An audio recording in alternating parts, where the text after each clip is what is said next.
Okay, welcome. We begin this evening our sixth session together.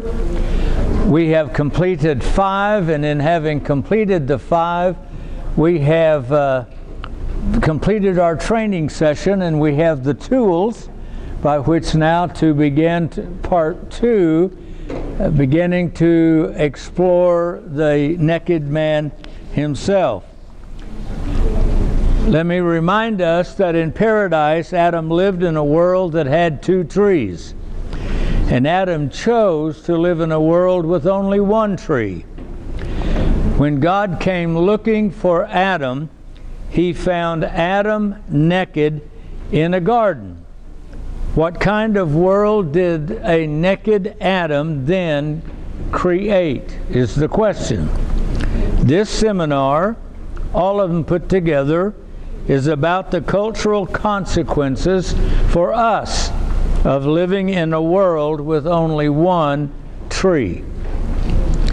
Tonight's topic, chapter 6, what the naked man did not know, the tragedy in paradise, the naked truth, naked insanity, and so forth. So we begin now on page 130, if you have the book and are wanting to follow along. The naked man, like Oedipus, did not know who he was.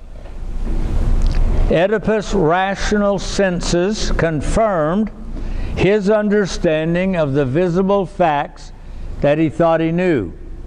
He lived in Corinth. His parents were King Polybius and Queen Merope of Corinth. In order not to fulfill his destiny, Oedipus had acted upon what he knew and set out to secure a new future with a new destiny for himself. Like Oedipus, the naked man thought he knew. Like Oedipus, the naked man created his life and his future based on the facts he thought were true. That brings us to the issue of an alternative set of facts and an alternative truth. You see, Oedipus and the naked man share the same problem. They think they know who they are because they think they know who their parents are. We've all filled out a form from time to time that asks us to identify our parents, or sometimes if you're online you create a security code, and one of the options would be your father's first name or your mother's first name. However, the alternative truth of who they really are turned their worlds upside down. Who they thought they were and who they actually were 2 different things. You see, the dots connected at some point for them. Illumination came, and they then knew who they were, who they actually were. They knew they lived in a box of blindness and nakedness. You're wondering, what in the world am I talking about? You see, when the Greeks went to that theater, they had to watch something unfold and figure it out for themselves.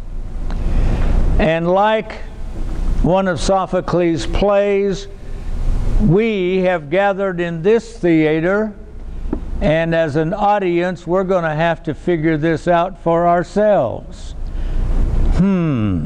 Interesting. The world they were now in other words, who is Oedipus? Remember, we asked the question. At some point, what was the answer to the riddle of the Sphinx? In a sense, we're going to have to ask the question, what is the riddle of the naked man?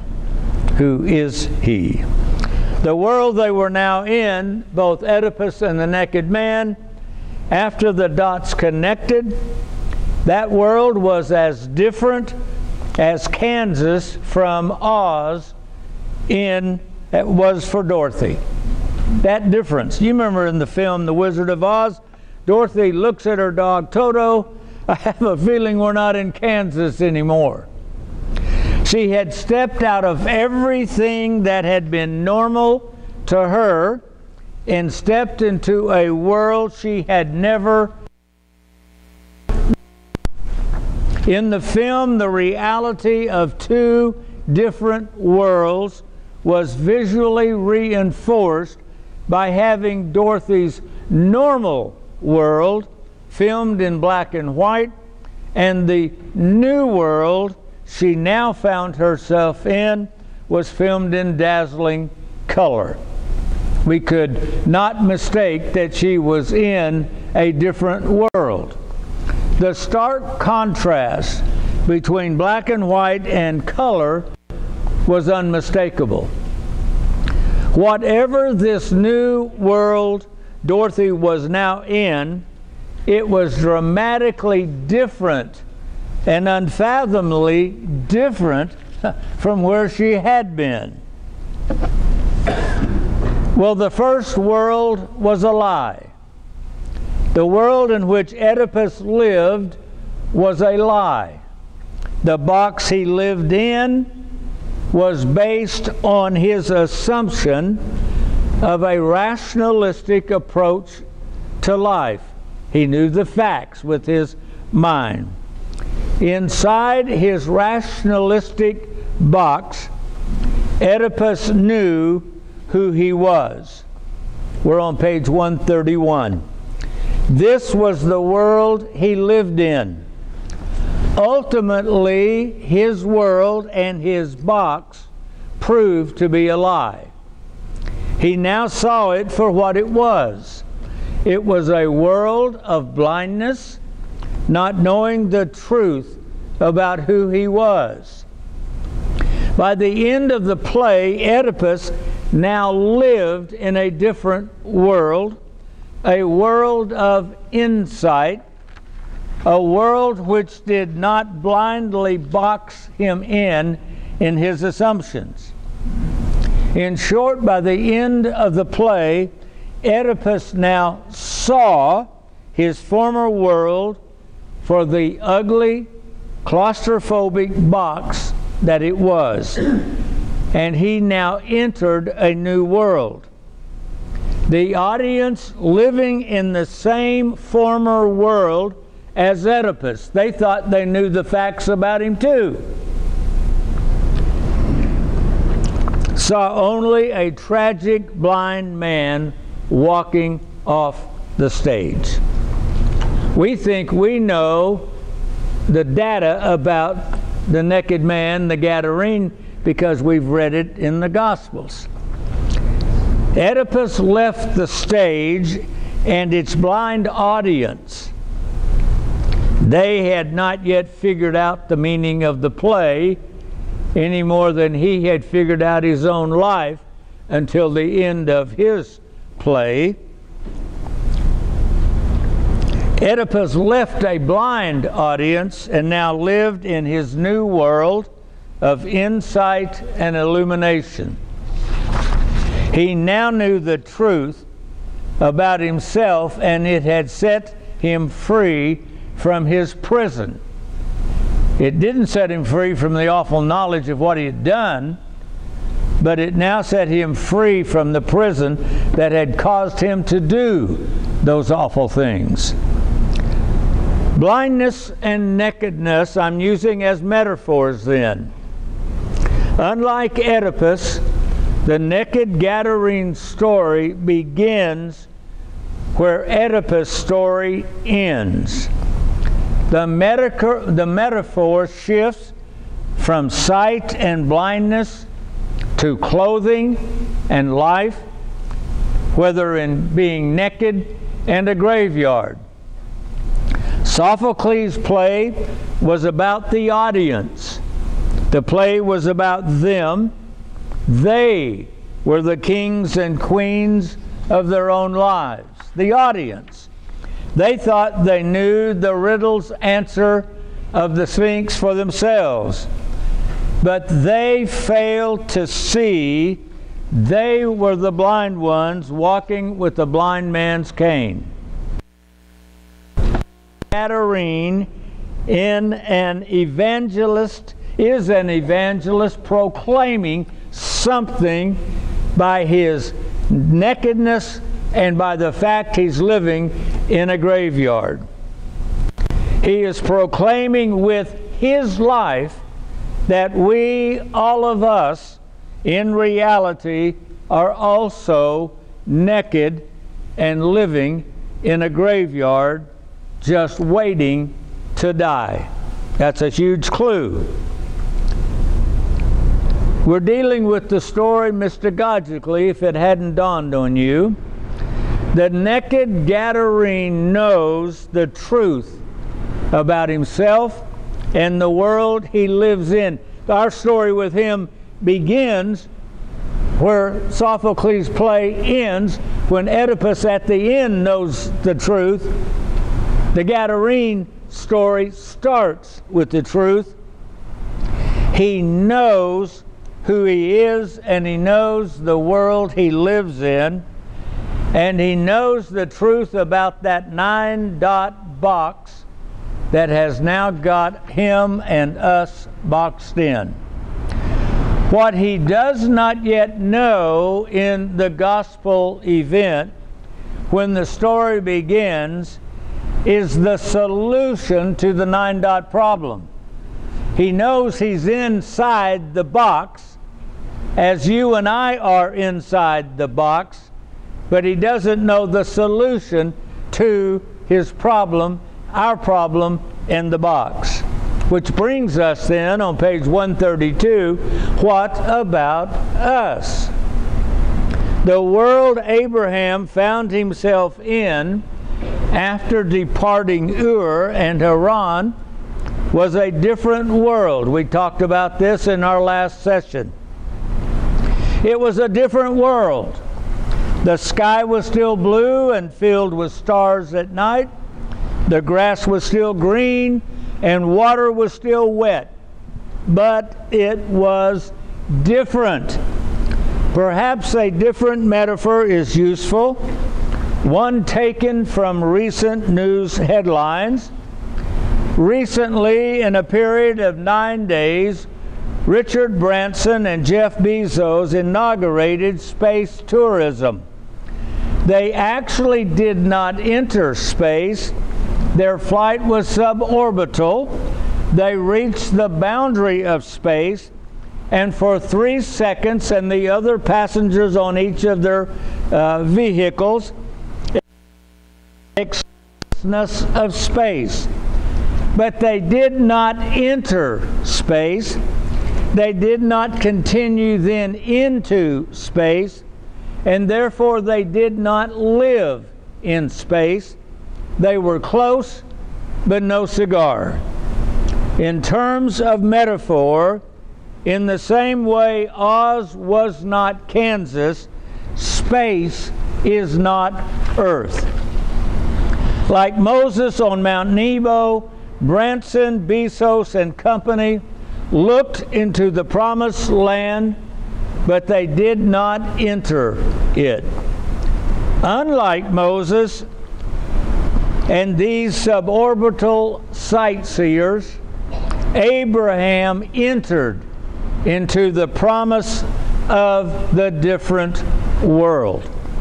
Abraham was no longer in Kansas, nor are we. Like Oedipus, we have stepped out of the normality of our assumptions and have stepped into a new world that we're just now beginning to discover for ourselves. Like the naked Gadarene, we know the world we have stepped out of. And like the naked Gadarene, we have not yet stepped into a world unlike any world we have ever known. It's one thing to know where you are and I'm in a box. It's another thing to actually escape into the other world of freedom. This new world is different, and we are different. So that takes us back to the beginning of the beginning. The beginning of the beginning. Page 133. The one who has no beginning, the existing one who has no time and no where, created time and where when creating all that exists, including the visible and the invisible. The one who is not only gave existence to all that exists, but with its visible existence came its invisible identity as well. That which defines and distinguishes it from other existences. Something defines existence into the particulars that we see in existence. For the active creativity of the one sprang forth a multitude of creativities, invisible identities becoming in turn particularities of themselves. There was cattle, there were birds, there were fish, there was all the varieties of all the living things as particulars, cats, dogs, sparrows, eagles.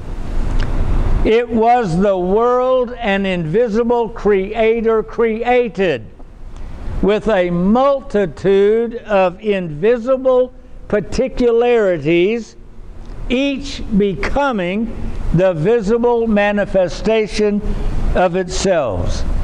There was the invisible identity of a cat, and it became a cat. It visibly manifested itself so that it was a cat, and there was a cat, and that's a cat, and oh, that's also a cat. They're not all identical, but they're all cats. They have an individual identity, personal, inside being a cat. It was the world an invisible creator created with a multitude of invisible particulars, each becoming the visible manifestation of itself. Let the earth bring forth. And it didn't just bring forth haphazardly, it brought forth according to the invisible identity that each then visibly became as created. The invisible ontological DNA, if I can use that as our metaphor of the 21st century, the invisible ontological DNA manifested itself in its biological DNA. Biology and biological DNA tells us why this one became that and this in their physical manifestation. The ontological identity, its DNA, is something that is in that and is that which is being manifested in the particular identity. Wow, that's abstract, I know. Its invisible creative identity creates how that particular is. It creates its behavior, the how it behaves, the manner by which its existence exists. Cats exist as cats. Dogs exist as dogs, and it never gets mixed up. Dogs and cats are not only different biologically, but they are also different ontologically. They behave differently. We all know that, whether we love dogs and hate cats, or vice versa, or have both. They behave differently. Think of it. Everything that is an invisible how, behavior, creating a visible what, the thing that behaves that way. Everything. All of it, the whole cosmos and universe, and all that exists is a simultaneous interpenetrated existence of the invisible ontological DNA and the visible biological manifestation of it. What we see, invisible and visible. The visible and the invisible are created by the Creator. The Creator creates because that's how creators behave. It's what they do. Visible creation not only reveals the what itself, there was a Creator, but it also reveals the how. Creating is what creators do. Creation itself, then, is a mirror reflecting its Creator. Every visible, invisible, particularity, whatever word you want to use, is a miniature paradigm of the invisible one and his visible creation. Here's an invisible one, the Creator, creating a visible universe. Each one of us is a miniature of that paradigm. Everything that exists is a miniature of that same paradigm. There is the invisible manifesting itself visibly, and here I am. Here you are. Okay. Peaceful harmony abounds in creation. Who something is and what they say and how they behave are mutually expressive of the same identity. Dogs bark, cats meow, ducks quack. Behavior, there's harmony. There's well, there would be disharmony if dogs started quacking and barking. That would be disharmony, not being who they are. Who they invisibly are has to manifest itself visibly in their behavior. Dogs bark, ducks quack. There is no lie in creation between what creation is and how creation behaves. There is no hypocrisy. We are filled with hypocrisy. We tell our kids, do as I say, not as I do. Don't watch my behavior. It's my invisible words telling you what to do. There is no lie. There is no hypocrisy. There is no conflict within a particular. There's no conflict among particulars. And there's no conflict within the whole. It is a universe completely in harmony with itself and with its Creator.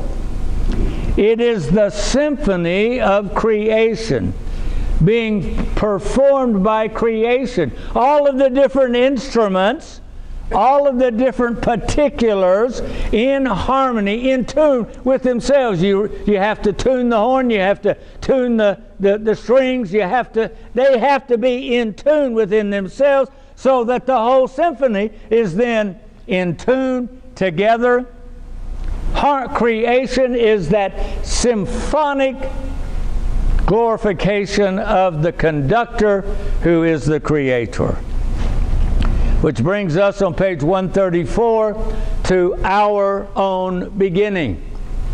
Genesis 1:26, then Elohim said, let us make man in our icon, according to our likeness. Let them have dominion over the fish of the sea, over the birds of the air, and over the cattle, over all the earth, and over every creeping thing that creeps on the earth. So Elohim created man in his own icon. In the icon of Elohim, he created him. Male and female, he created them. Elohim is the plural existing one. From the very beginning in Genesis, the Creator, the One, is plural. The Trinity was there before the Trinity was revealed in the coming of the Son, the second person of the Trinity. The plural existing one, the Creator, used a different method for creating mankind than he did for all the rest of living creation. In all other instances of creating, Elohim spoke forth that ontological identity, the ontological DNA which manifested itself became existentially that visible stuff. Dogs be, and there are dogs coming into existence. But with the creating of mankind, Elohim decided to make us after himself, after his image, icon, and likeness. That is, after his identity and his behavior, image and likeness, what we are and how we are to behave. In all other creation, each of those particulars exists and is, that is, it behaves in agreement with its ontological identity. Stated simply, all creation behaves according to who it is. Its likeness, its behavior is like its icon, its ontological identity. Ducks quack because that's the ontological identity of ducks. They are in harmony with who they are. Elohim said, "Let there be," and it was. The imperative accomplished the command, be. The particular what that something was, as well as how that particular was to behave, came into existence simultaneously as a completed whole particular. He didn't have to say, dogs be, and then come say, and now bark. The identity manifested itself visibly. It's the visible and the invisible in creation. Creation has no free will. Creation is. It is like its icon. It has no choice, no freedom to be what, how it is not. There is harmonious agreement throughout all creation of icon and likeness, image and likeness, the agreement of what something is with how it behaves. The behavior of each particular is in harmonious agreement with what it is. However, Elohim did not use the imperative to create mankind. Unlike his creation, Elohim possesses free will, the freedom to be who and how he chooses to be. Elohim created mankind after his own image, his own icon, and humankind is different from all the rest of creation regarding free will. Elohim made mankind with free will. The honor, the freedom to choose to become like the Imago Dei, to become like the icon of Elohim within each of us. That is why Genesis says only, so Elohim created man in his own icon. In the icon of Elohim, he created him male and female. He created them. It does not say that Elohim created mankind in his own icon and likeness. It never says "and likeness" in the book of Genesis. Elohim created us in his image, in his icon, and he gave us the privilege of free will that we might choose to become like, that is, we might choose to behave like the icon of Elohim in us. That's who we are. Which is to say, we might choose to become a living likeness of the icon, his image within us. We have the freedom to choose to behave in harmonious agreement with who we are created to be. Well, welcome to paradise. 136. It was into this universe, this kind of world, that our ancient ancestors, the founders of our species, originally lived. Out of all the ancient records of our ancestors, only the book of Genesis reveals the facts of our birth as a species. Like blind Tiresias for Oedipus, Genesis tells us the truth of our origin and the name of our founding father and mother, Adam and Eve. They are our parents. Never dawned on us, did it, when we were filling out one of those forms, who are your parents, to have said Adam and Eve. The only name for the first farmer and founder of the Neolithic Revolution after the Younger Dryas event that is known to us is that of Adam, found in Genesis. This is who we are. This is the universe we live in. Welcome to paradise.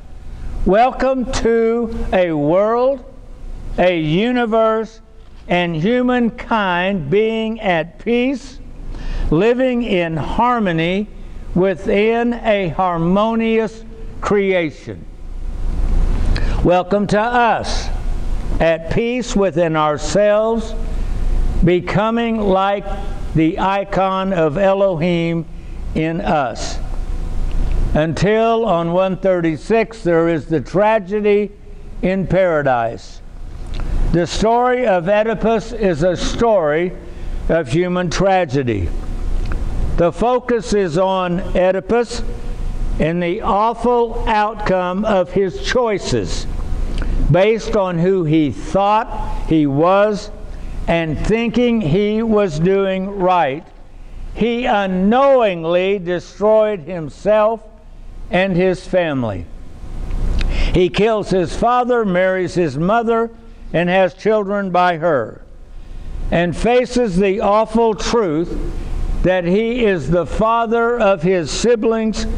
His children are his brothers and sisters.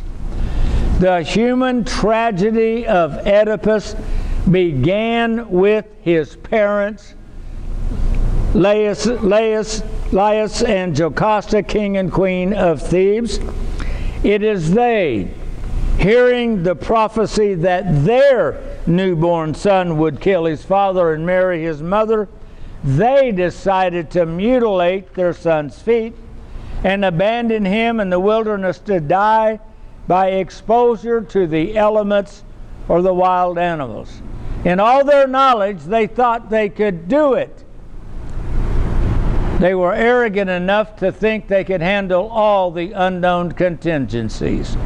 They failed to reckon with that woodsman that was going to find the abandoned baby and save it and take it to Corinth, where it was raised by a childless couple.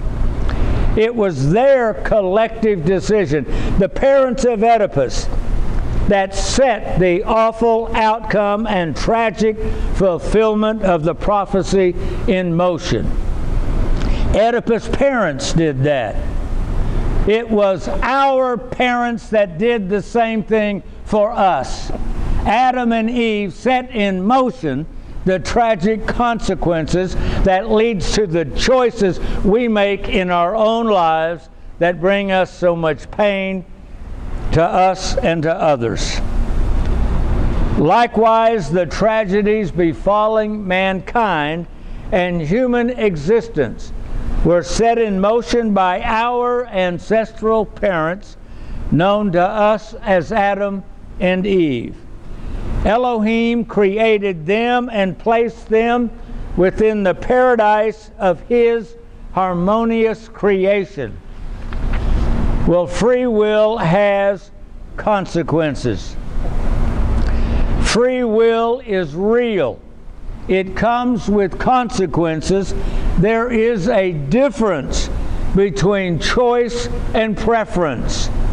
The choice between eating chocolate or vanilla ice cream is a preference. Unless one is allergic to chocolate, there is no consequential difference in which is chosen. When one is deathly allergic to chocolate, the choice carries deadly consequences.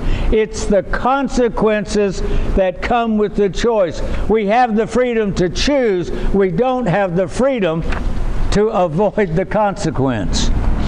It is the consequence of the choice rather than a mere expression of preference that gives reality to free will.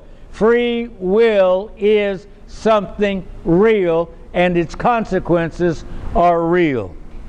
The free will given to us at our creation is quite real.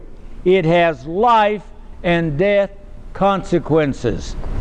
There are two particular trees in paradise, each representing the consequence of a particular choice.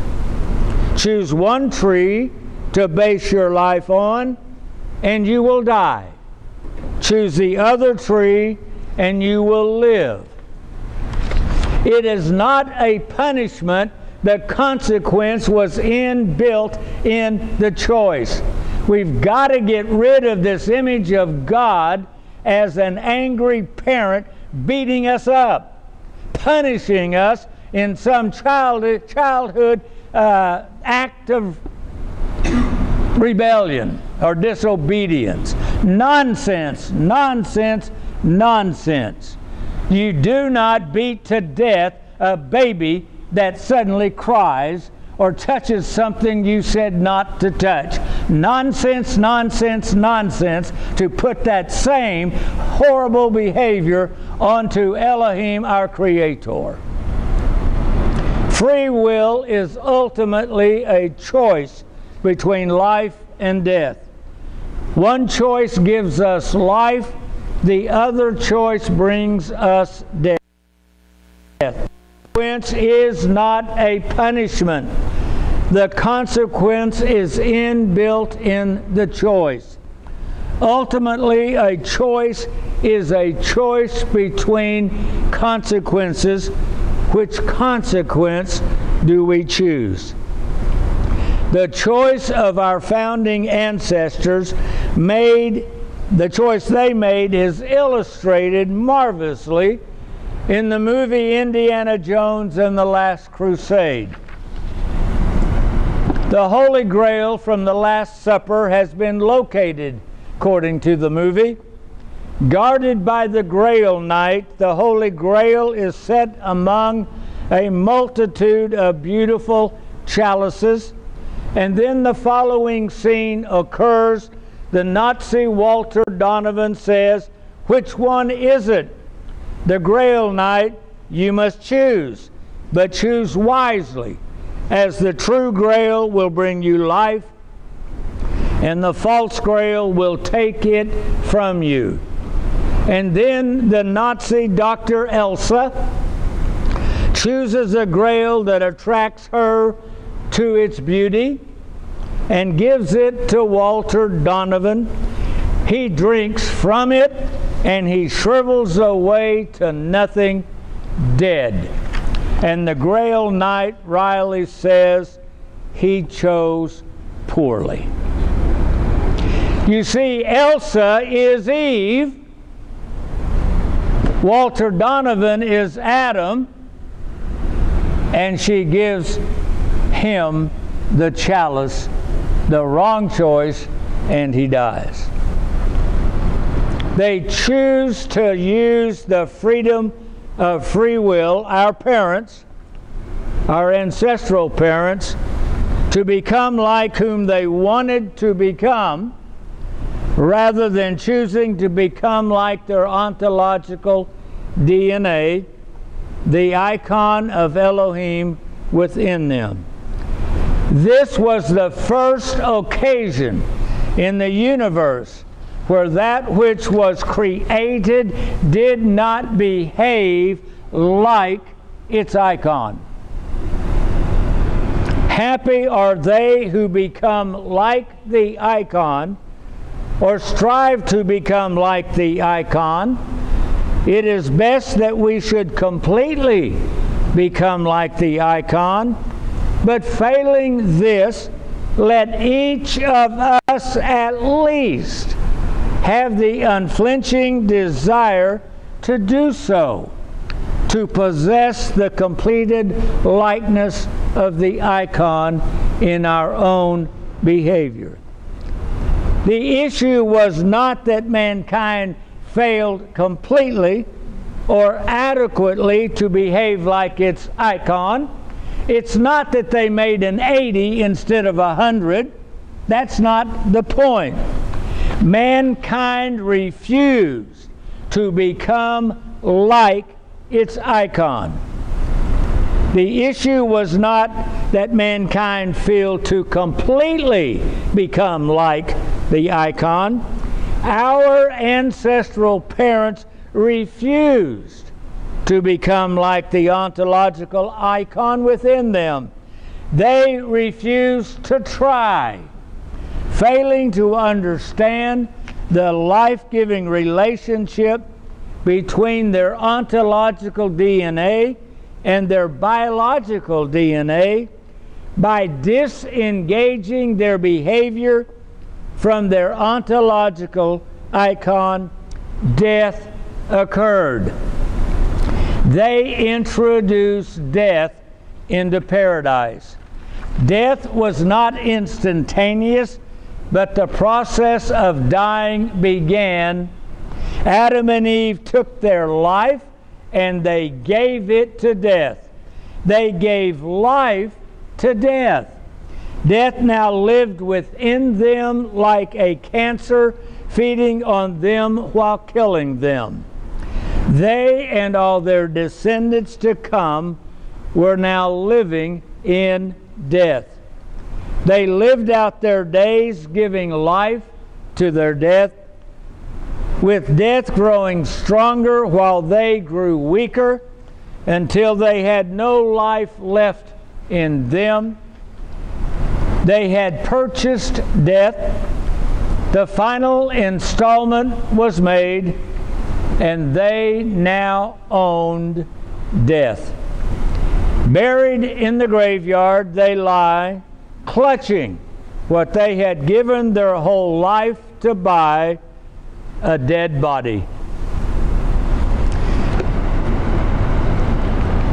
Naked ancestors and the naked truth.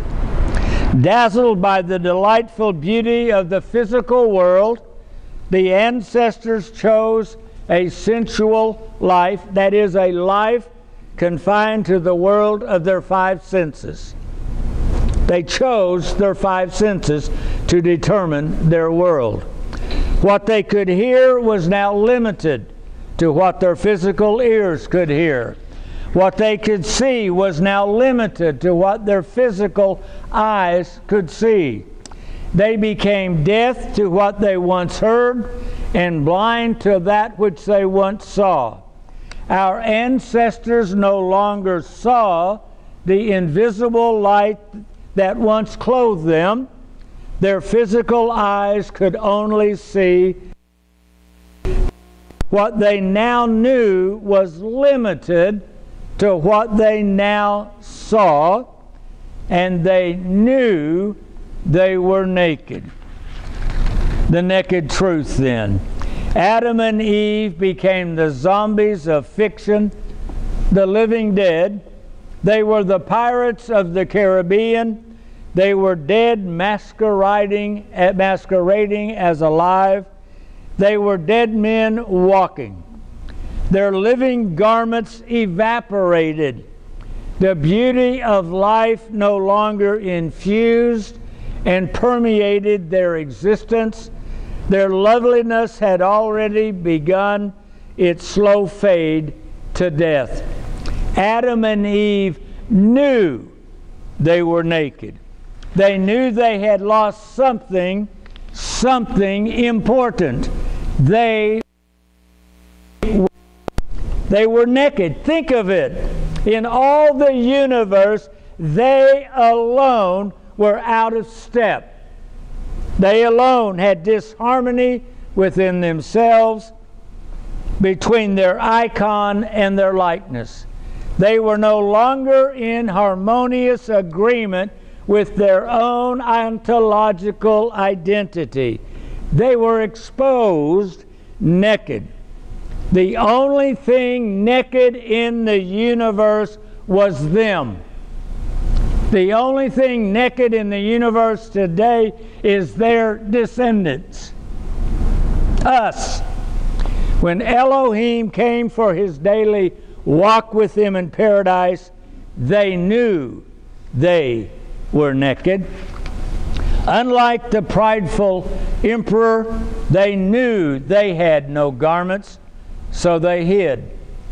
They disguised their nakedness with fig leaves.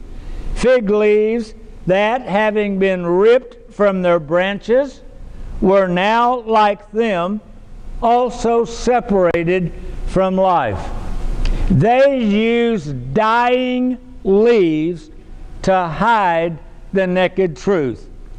They had chosen death over life and now sought to cover their death with the appearance of life. Dying leaves now covered their dying bodies. Their children's children would turn hiding into a multi-billion clothing industry. Cotton from plants, silk from silkworms, wool from sheep, leather from cattle, fur from animals, invented fashion. Designers competing for new and exotic ways of disguising our nakedness.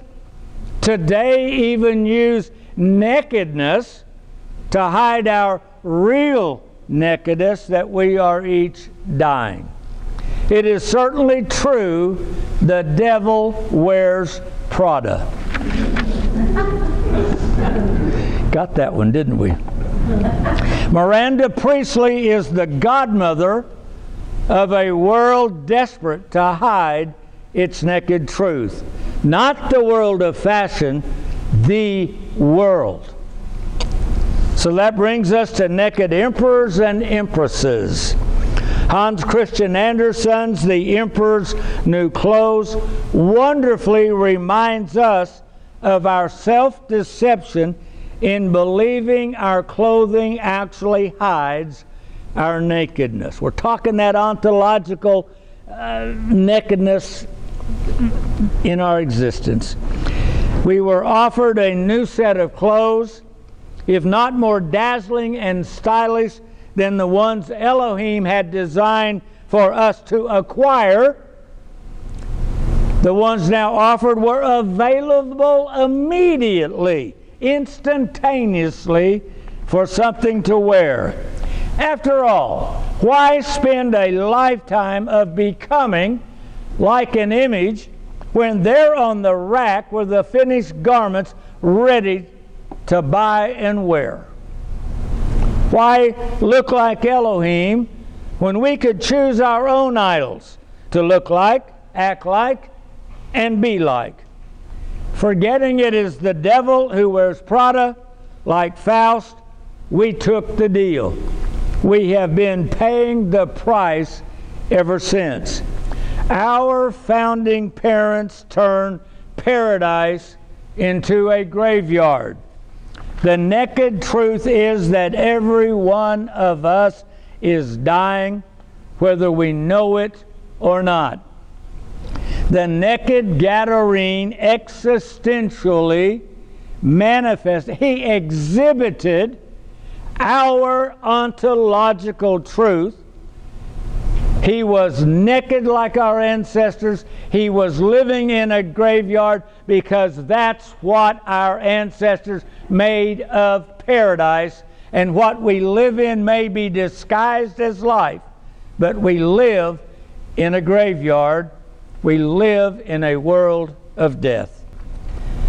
Like our ancestors, we too are naked and we're hiding behind our ready-to-wear. We have become our own emperor and our own empress. Like Milton's Satan, who chose to reign in hell rather than serve in heaven, our ancestors chose to be the rulers of a life of dying rather than submit to a life of living. We exchanged the truth of our real icon for the lie of an idol, a false icon.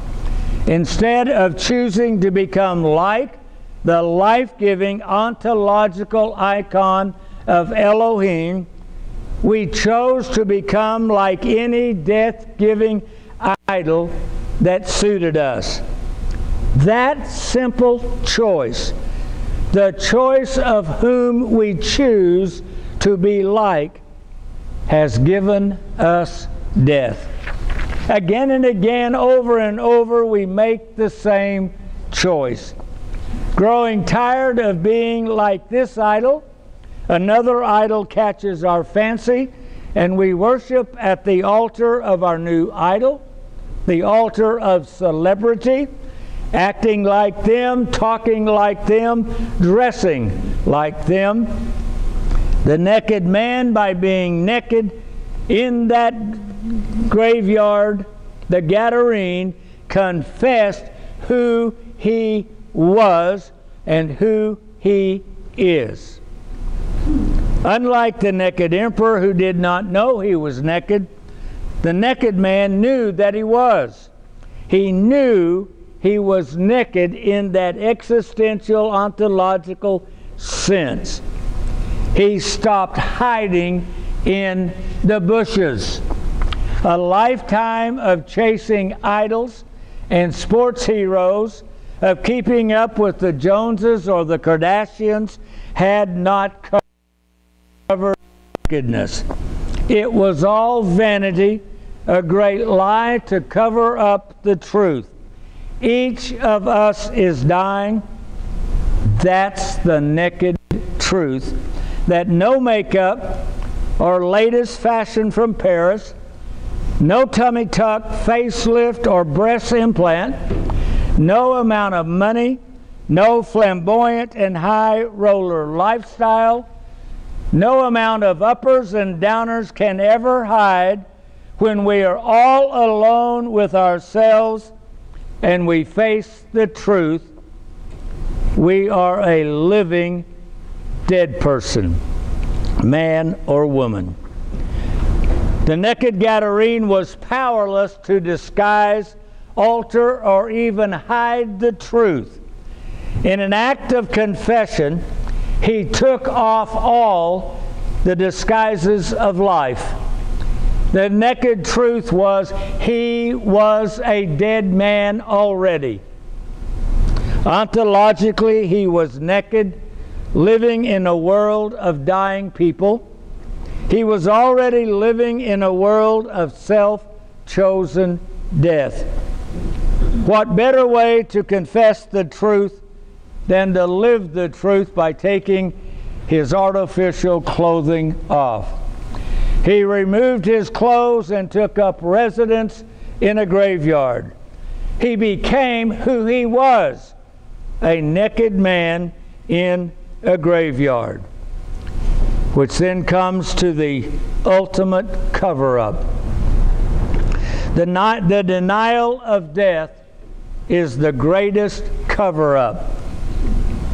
Like Anderson's emperor, whose denial made him blind, we not only deny we are dying by wearing our exquisite wardrobe. Unlike our ancestors who lamented the reality of death, we now disguise our funerals as celebrations of life, in which no mention of death is actually made. Increasingly, video images of the person whose life we are celebrating, flashing on multiple screens, has replaced, thanks to cremation, a body in a casket. We're not saying here, and let me be clear, those video remembrances are very special. I'm saying during a funeral service where the video presentation becomes the funeral service with nothing ever said about death. For all intents and purposes, death has been abolished. Of course, in spite of our denials, death happens. Death, like an unwelcomed intruder to our party, must be handled and dealt with in the most efficient way. This means handling death in a way that will reduce to a minimum its unpleasantness for all concerned. You see, death has now been medicalized. The dual mysteries of birth and death no longer occur in our homes as they once did, but in our hospitals. It is not the family, but funeral homes that perform in a friendly manner all that which in the past was done by the family. They handle and prepare the body. They tactfully guide the details of the burial. They, and not the relatives, are the ones who cover the grave. And again, I'm not against our funeral homes and making our funeral preparations. I'm just noticing how it works if you have the video showing and so forth. They ensure that their expert, efficient, and dignified performance takes the sting out of death, turning the funeral into an experience that may be melancholic and sorrowful, but in no way is disruptive to life. The purpose of the contemporary funeral, and especially its celebration of life, is to render the loss for us, the survivors, into something as painless, smooth, and as unnoticeable as possible. In contemporary experience, death disguised as celebrations of life make death, while not desirable, at least comfortable, solid, peaceful, and on the whole quite harmless. They don't interrupt my life. Modern funerals disguise death the way clothes disguise our physical nakedness. Funerals and clothing hide and cover that we are literally naked and dying. The ultimate cover-up is our ontological nakedness and our ontological death. The ultimate cover-up is that our culture ascribes to death no meaning whatsoever. The meaning of death in our modern culture consists in it having no meaning. Death has no meaning. By denying the existence of death, we make the serpent's lie appear to be true. You will not die. Our lie is that only living the lie has value. Only life, liberty, and the pursuit of happiness are real. We think nothing exists outside of living the lie. Nothing has value outside of life because there is nothing outside of life and our pursuit of it. Then death happens. In spite of the great cover-up, death happens. There is something outside other than life and our pursuit of it. There is death. To ignore death is to pretend death does not exist. To say that the meaning of death is that death has no meaning is the great deception of self-destruction. Again, let's be totally clear. I am not against our medical profession. I'm not against the care given by hospice in those situations because they take death seriously, though the result may be it keeps the family from having to deal with the reality. But again, I'm not being critical or that. I'm looking at the overall understanding. Look at humanity. This is how we behave and how we want to ignore the fact that we chose death and we're living in it. To ignore death, to pretend death does not exist, to say that the meaning of death is that death has no meaning is the great deception of self-delusion. Despite our self-denial, the emperor, in fact, has no clothes. He is naked.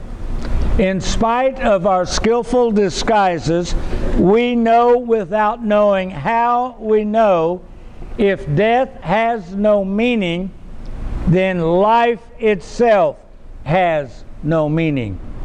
If that's all there is, Peggy Lee used to sing, let's just keep dancing. And not only life per se, but nothing in life has any meaning. Wow. Blah. Heavy stuff. I think we need a break. I know I need a break to catch my breath. And thank God, I think we're going to change the tone just a little bit when we come back. So, thank you for coming tonight in the heat and getting here. Let's take a quick, make it a 10-minute break if we can, so we can finish tonight and get home before midnight, okay? Thank you.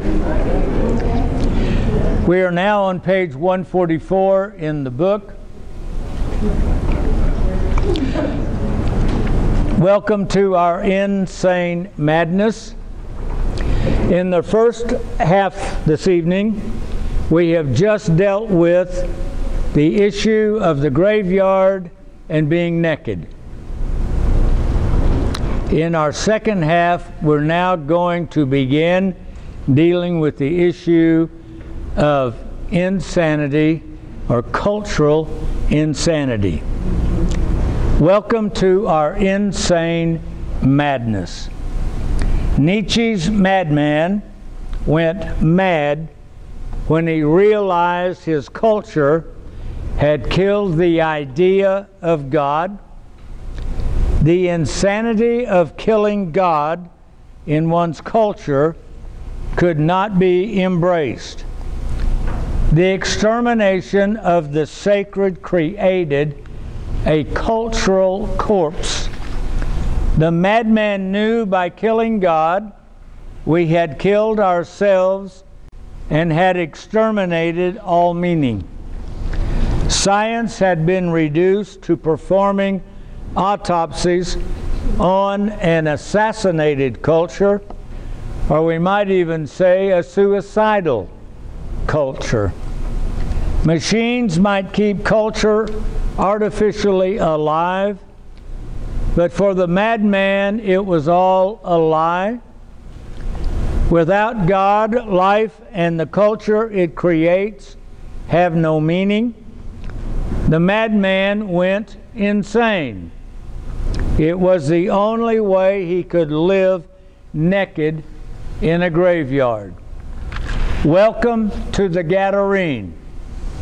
Almost 1900 years before Nietzsche's madman, this Gadarene, out of his mind, was naked in a graveyard.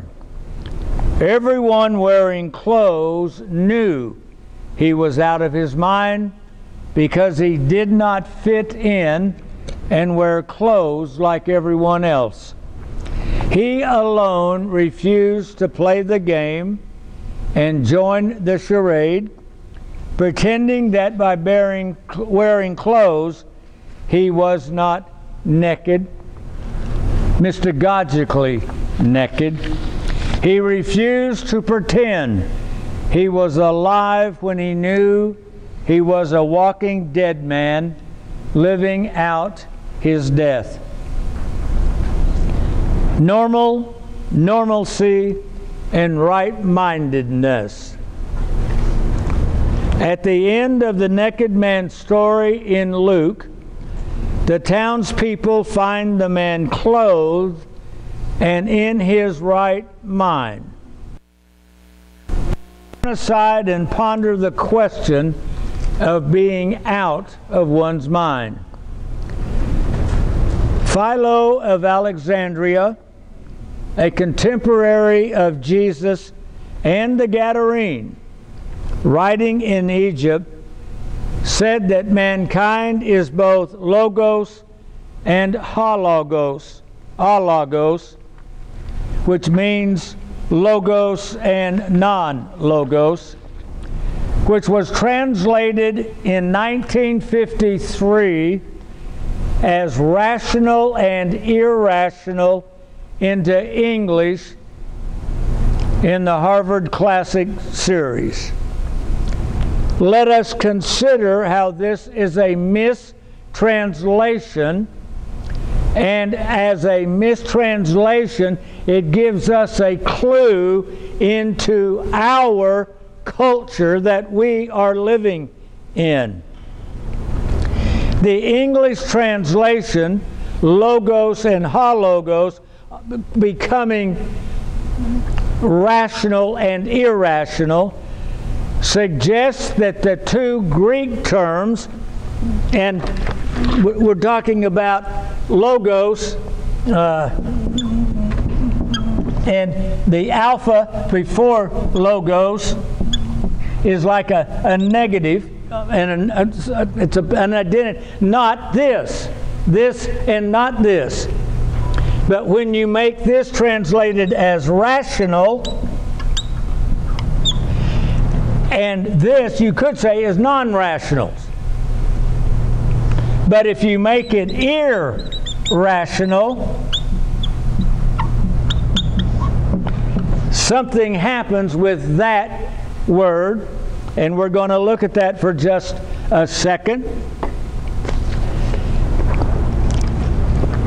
In 1953, the opposite of normal in America was abnormal. The opposite of rational was irrational. The assumption is that there is only one way of knowing and thinking, the rational. Therefore, anything that was not the rational way had to be outside the arena of knowing. In 1953, there was only one way of knowing, and anything outside or other than that single way of knowing was a priori irrational. Thus, we have the 1953 English translation of this sentence of logos and alogos as rational and irrational. The English translation irrational carries with it an implied value judgment. Rational is good, irrational is bad. However, the Greek logos and hologos do not possess value.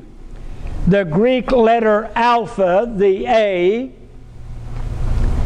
functions the same as a negative sign in English, X and non-X, X and not X. By themselves, X and not X are simply a statement of identity. There is that which is X and there is that which is not X. To value one item as good and the other as bad is a choice, a preference of value added to the neutral terms. That which is X is now good, that which is not X is bad, so we don't translate not X as non-rational, we translate it as irrational. The 1953 English translation imposes a value judgment on its translation of Philo. It makes him say something he did not say, and it makes him say something that makes him acceptable in American culture in 1953, because we live in a time, the 20th century, that only has one tree. We can only know things because of that one tree, the tree of the knowledge of good and evil, or rationality, and any way else that anybody ever speaks of outside of the rational, physical, empirical universe, you're being irrational. You're being stupid. That's just insane of you to think that way. It's all implied in the use of the term. Philo, writing both as a philosopher and theologian, used the terms logos and alogos technically inside epistemology. That is the study of knowing. What does it mean to know, and how do we know? It is far outside our purpose to engage in a survey of the history of epistemology. It is enough for us to note that Philo's use of logos and alogos is epistemic. It has to do with how do we know what we know.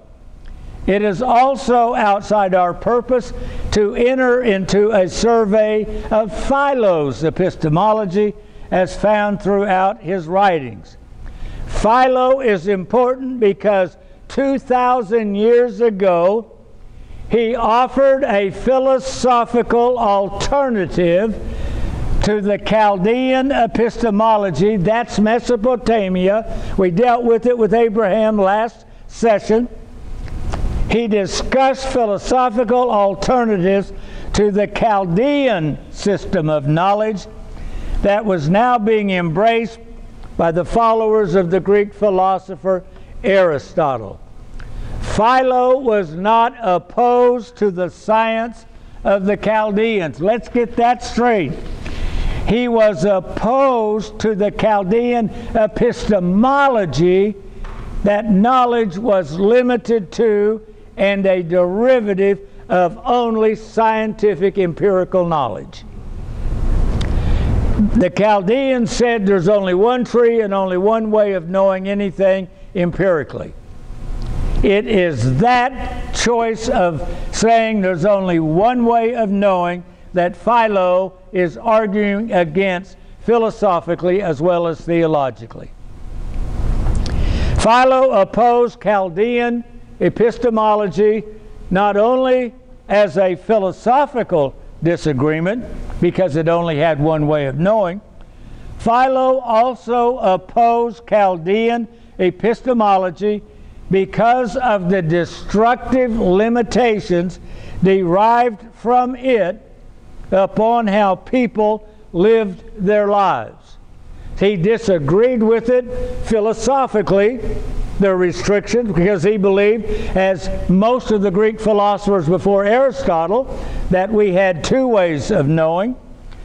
He was also opposed to the damage that happened to people in their ordinary lives when they were forced to live in a society with that only one tree. Well, let's look at this Chaldean epistemology. What we're looking at is somebody writing 2,000 years ago about culture and whether there's two ways of knowing or whether there's only one way of knowing. That debate is a current debate in our world today, and it's part of the cultural issues defining us at this very moment in the 21st century. We could talk about us in the present and it'll be misunderstood as a bunch of quacks, irrational babblings of some religious idiot, and be dismissed.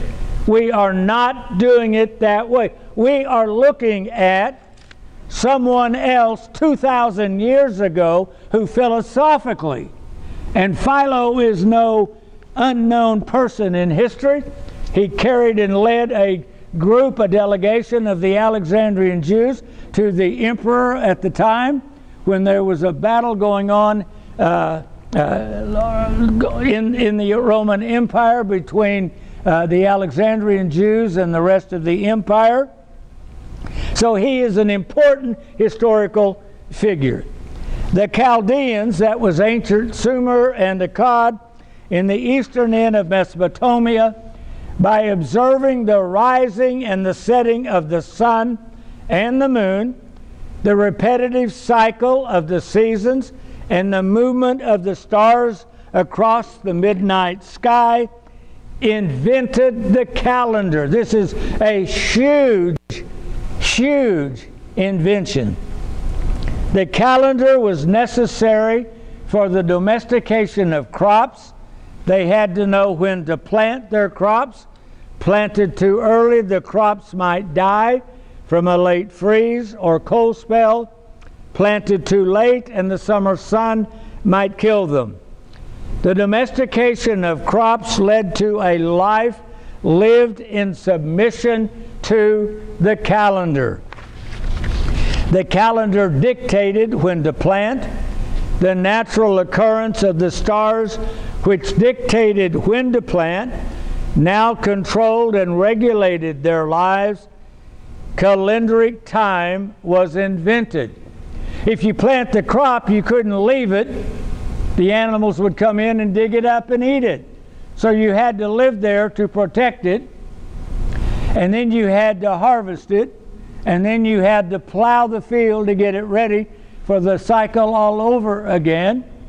So you had to give up your tents for a permanent dwelling. And you see, wow, the significance of that calendar allowing the Neolithic revolution and we, the Neolithic species, to multiply across the planet is the problem. We always say it's the wheel. The wheel is not, it's the calendar is the greatest human invention, and the Chaldeans did it, the Sumerians and the Akkadians. That's why they built the ziggurats, so the astronomers could get on top of that and be above the dirt and noise and grime and have a clear view of the sky at night.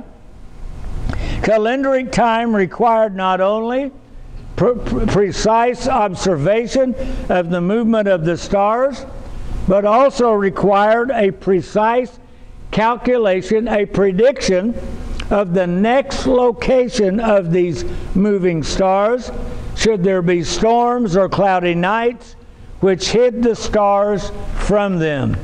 Thus, mathematics was invented by them to count the visible movement of the stars in order mathematically to predict their location were not visible.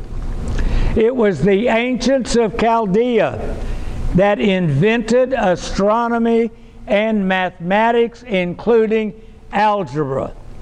You see, we have the Western bias that it was done by Pythagoras. No, no, no, no. It wasn't Pythagoras who knows a squared plus b squared equals c squared. I think maybe 700 years before Pythagoras, the Babylonians had already stated that, and so forth. The astronomical diaries of the Chaldeans, the term Babylon, the Babylonians, is presently the modern term for Chaldea, is the longest recorded scientific record in history from the 7th century BC to the 1st century AD. The astronomical diaries are our oldest example of science and scientific knowledge of mankind. The diaries, for all intents and purposes, are the beginning of science and scientific knowledge.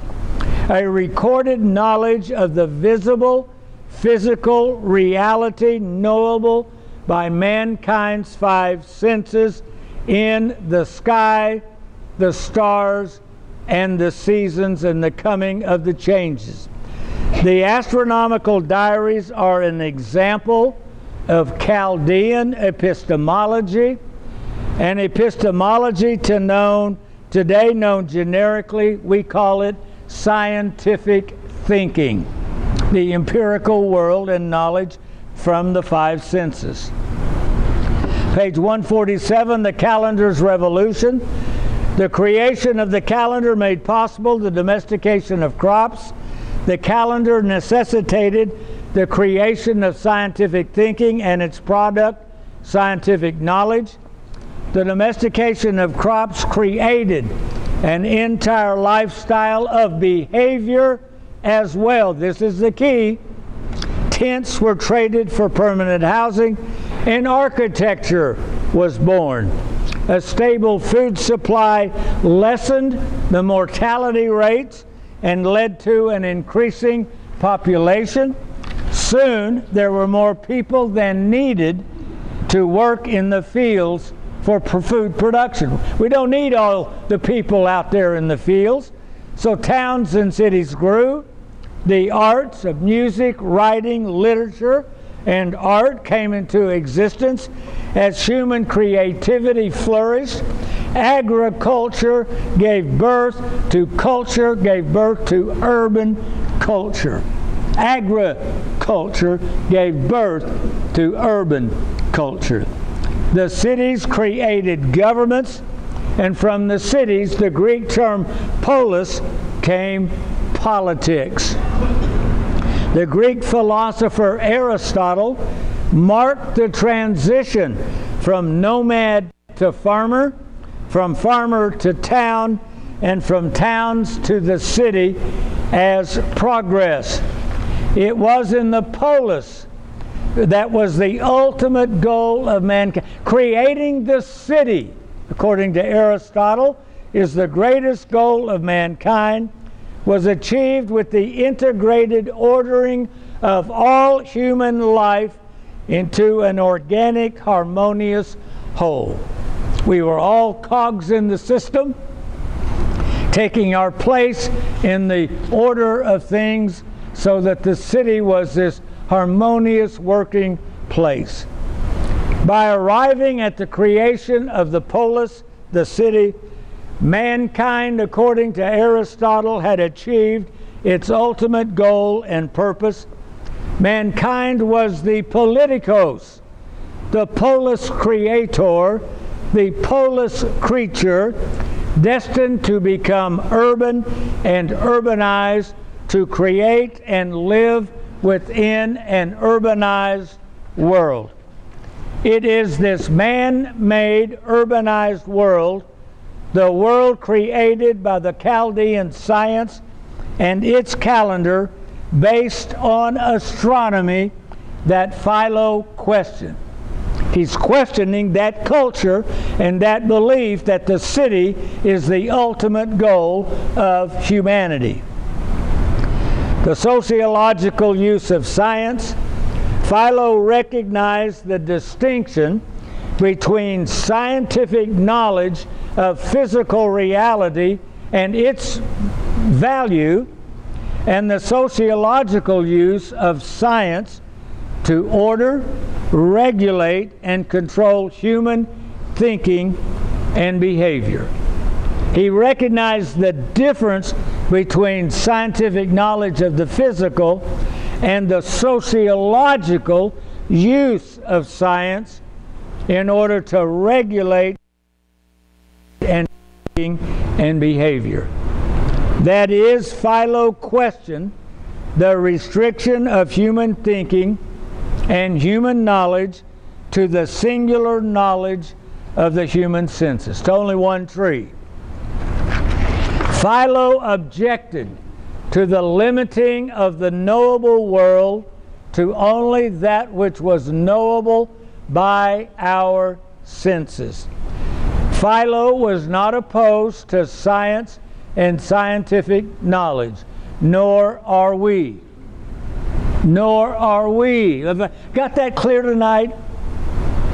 He was opposed to limiting the world to only the world knowable by science, and therefore limiting knowledge to only scientific knowledge. He was opposed to limiting human knowledge to only scientific knowledge based on our five senses. Science as physical science and science as an urbanized world limited to and controlled by scientific thinking were two separate issues. It was one thing to master every detail respecting the movements of the sun and of the circuits of the moon and of the glorious rhythmical dances of the other constellations. The Chaldeans were especially active in the elaboration of the phenomena of astronomy and ascribed everything to the movement of the stars. However, it was quite another thing to limit reality to the movement of the nighttime sky. They, the Chaldeans, supposed that the course of the phenomena, the visible empirical world, is guided by influences contained in numbers and numerical proportions. We use computers today to do all of that with. Thus they glorified visible existence, leaving out of consideration the intelligible and the invisible that's part of creation.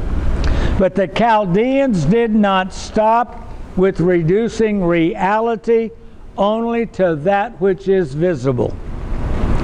While exploring numerical order as applied to the revolution of the sun, moon, and other planets and fixed stars, and the changes of the yearly seasons, and the interdependence of that physical appearance phenomena in the heavens, the skies, and on earth. While they're doing all of that, that is from noticing, for example, the relationship of the temperature changes on earth to the location of the star. In other words, when Orion is at this position, we're headed towards warmer weather. And if he's in the opposite or in the opposite sky, I'm inventing this, I don't know what the constellation was, but whatever it was, lets us know it's about to turn cold.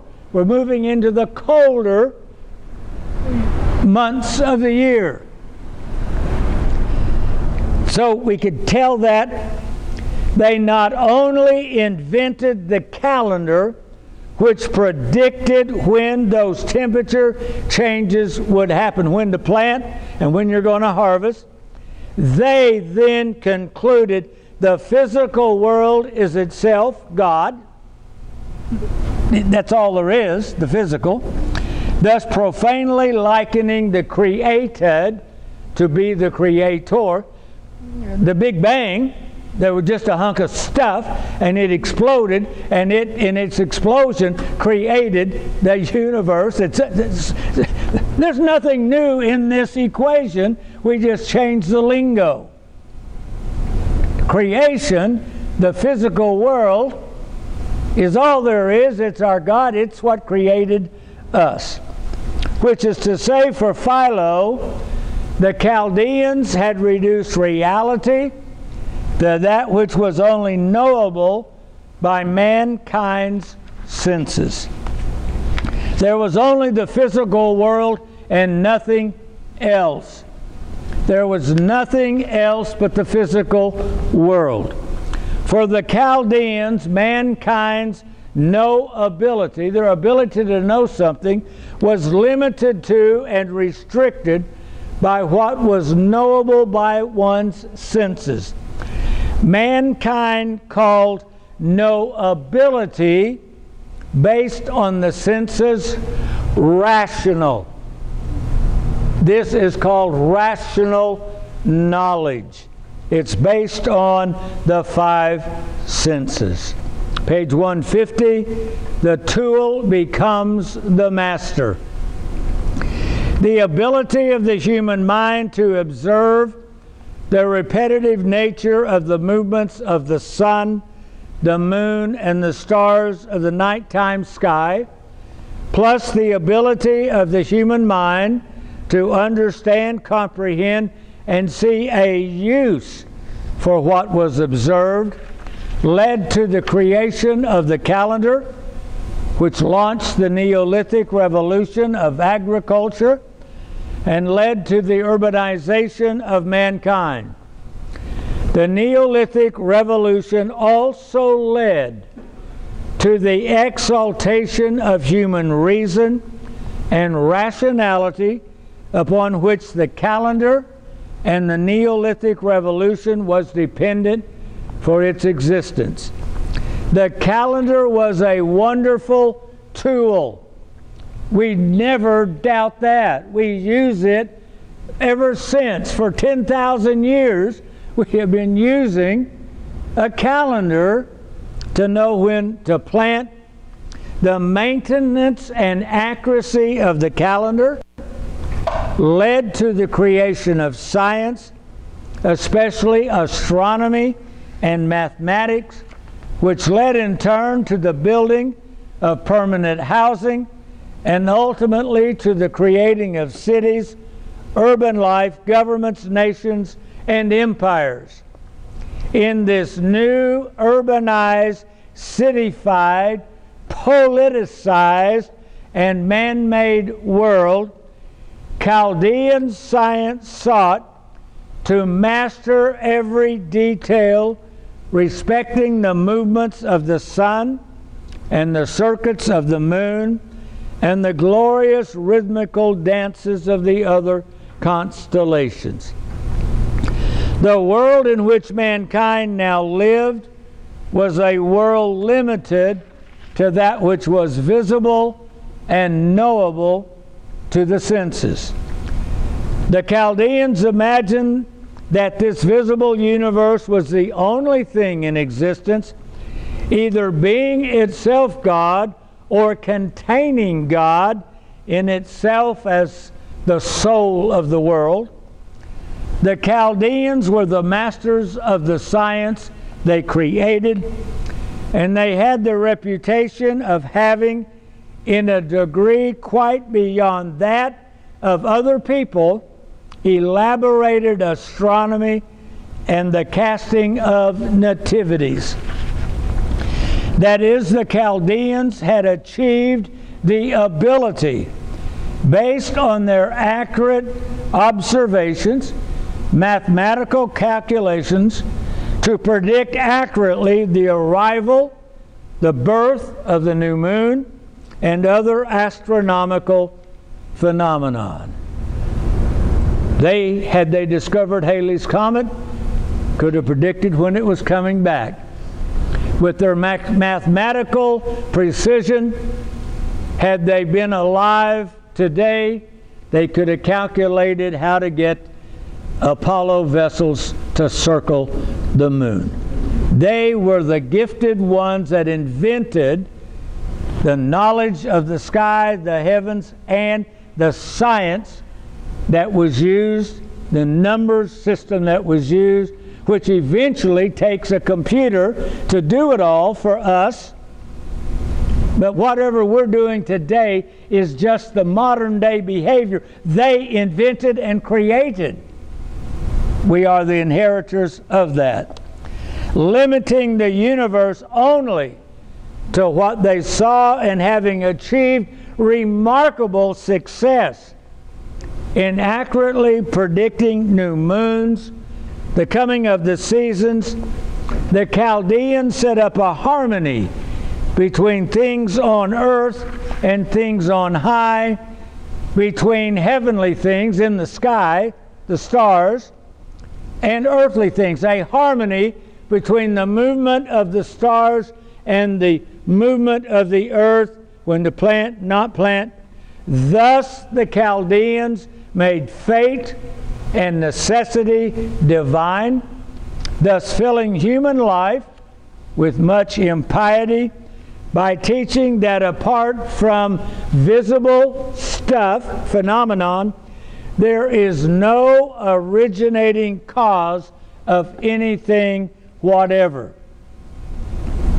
There is no originating cause but matter itself. That's Chaldean scientific thinking as a result of all their scientific investigations. The circuits of the sun and the moon and of other heavenly bodies determine forever being in existence both good things and their opposites.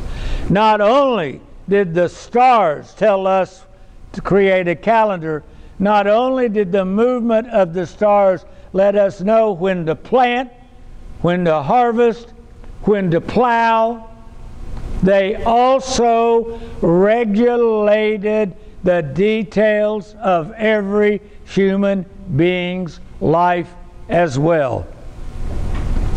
The existence of good things for humans and bad things for humans.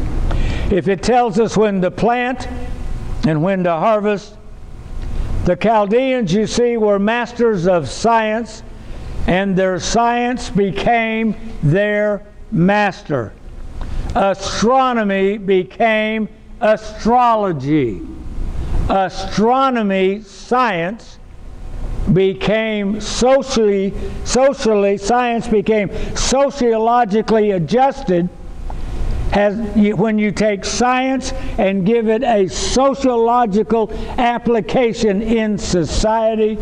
In this instance, astronomy, looking at the stars, became astrology, predicting human behavior.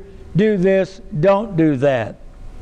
The movement of the stars predicted the occurrence, the arrival, the nativities of things on earth, not only relating to agriculture and when to plant, but also controlled and therefore predicted the occurrence of events for mankind. The science of understanding the movement of the stars not only told farmers when to plant, when applied to our personal lives, science also told us when and whom to marry, when to travel, when to commence a business affair or not. The Chaldeans were especially active in the elaboration of astrology and described everything to the movement of the stars. They supposed that the course of the phenomena of the world is guided by influences contained in numbers and numerical proportions.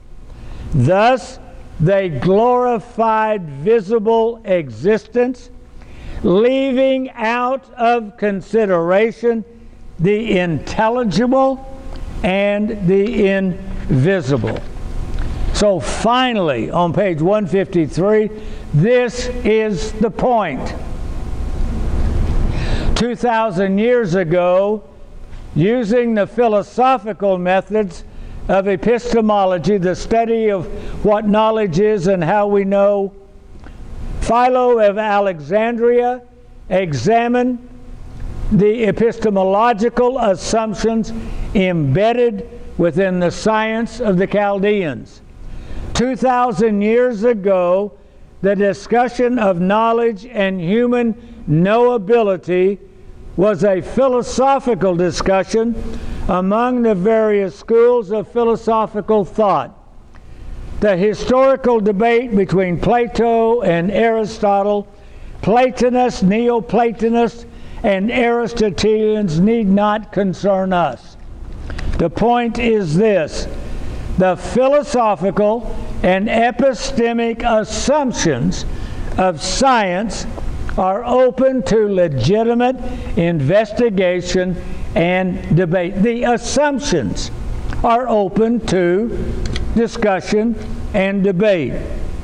We'll have more to say about this in later chapters when we look at what the scientists tell us about themselves. Let us not fall into the trap of the false debate between Western culture of science versus faith. We are not talking about that false trap. Philo was not arguing religion. He was engaged in an epistemic debate inside of epistemology. That debate included what is reality and how is reality knowable. Is it only the physical, or is it also the invisible? Does reality contain both, or does it only contain the physical?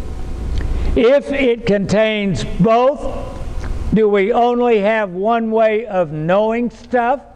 We can only, with our five senses, know the physical, and we have no way of knowing anything else, so we'll forget anything else? Or do we possess a knowability other than the five senses give us? He was arguing that. Is reality limited to what is only knowable by humans, by our five senses? In other words, Philo was in a debate over how humans know what they know.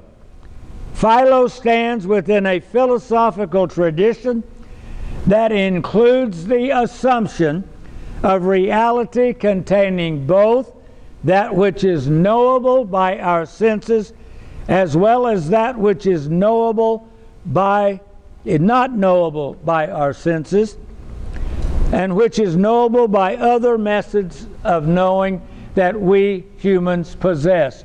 Remember originally when we started, can you see between your fingers? Can you see them? There's both. Whatever we're paying attention to, giving our attention to. If we give our attention to the physical, we only see the physical. If we give our attention to that which is in between, the invisible, we can begin having the opportunity of having illumination take place from that which is beyond just the fingers of our hand. We've already laid that foundation.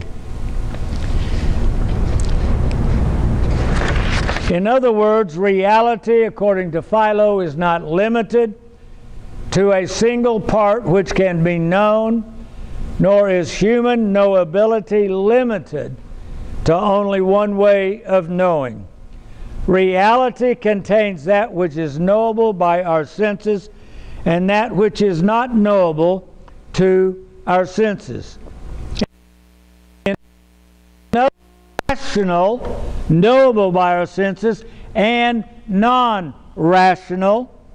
That's intelligible, it's knowable to and by our cognitive awareness. Okay, back to the board. He uses this term, logos, and he uses this term, not logos.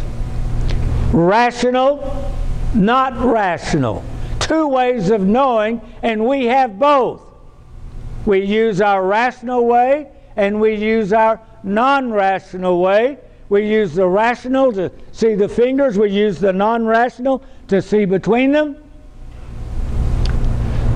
That's what Philo is talking about. You're going, okay, what's this all about? I don't care. That shows us that in 1953, we chose to translate non-rational as irrational, because as a culture we had already decided we only have one tree. We're only created to know from one tree. There ain't no more. How much more evidence do we need when we mistranslate non-rational to be irrational? And anybody that talks about anything outside of the rational is irrational. We're asking the question. They said that this naked Gadarene was now wearing clothes and was in his right mind.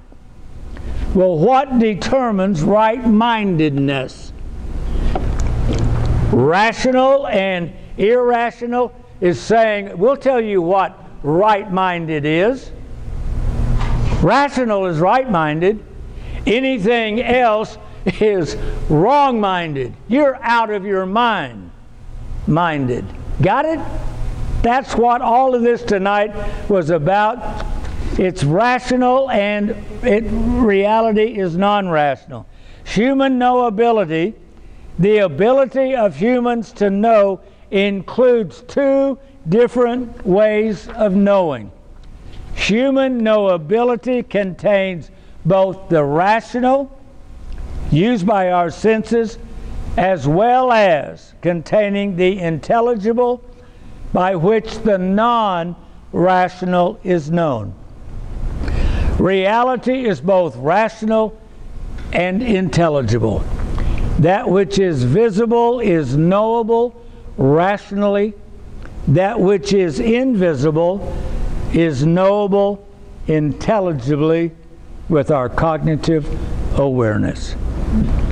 Wow, I know this was a heavy session and a heavy night.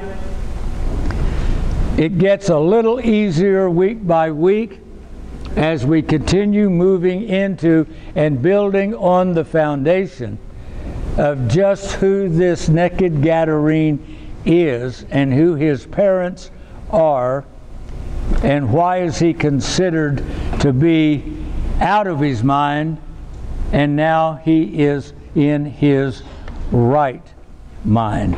What made right-mindedness to be right-mindedness? Well, we'll have to come back and find out. So we are hurrying as best we can to finish up by the end of August. So God bless you for your faithfulness. Thank you for being here, and we'll do it again next Monday night. Thanks.